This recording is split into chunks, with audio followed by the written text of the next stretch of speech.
நான் தொடக்கத்திலேயே சொன்னேன், இளைய தலைமுறைக்காக சிலவற்றை சொல்லுகிறேன். கோயம்புத்தூர்ல பல்கலைக்கழகம் ஒன்று இருக்கிறது. அந்த கோயம்புத்தூர் பல்கலைக்கழகத்திற்கு பாரதியார் பல்கலைக்கழகம் என்று பெயர். பாரதியார் பல்கலைக்கழகத்தில் அருமையான ஒரு கருத்தரங்கம் நடக்கிறது. அந்த பல்கலைக்கழகம் தோற்றுவிக்கப்பட்டு முதல் ஆண்டு முதல் புத்தகம் வெளிவருகிறது. அந்த புத்தகம் தான் இந்த புத்தகம், பாரதி ஆய்வு என்கிற இந்த புத்தகம். பெரும்பாலும் பார்த்துக்க மாட்டீங்கிறதுக்காக தான் இதை கையோடு எடுத்து வந்தேன்.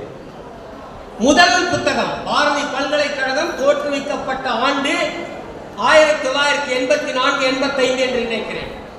ஆனால் 86 ஏப்ரல் மாதம் 4ஆம் தேதி ஒரு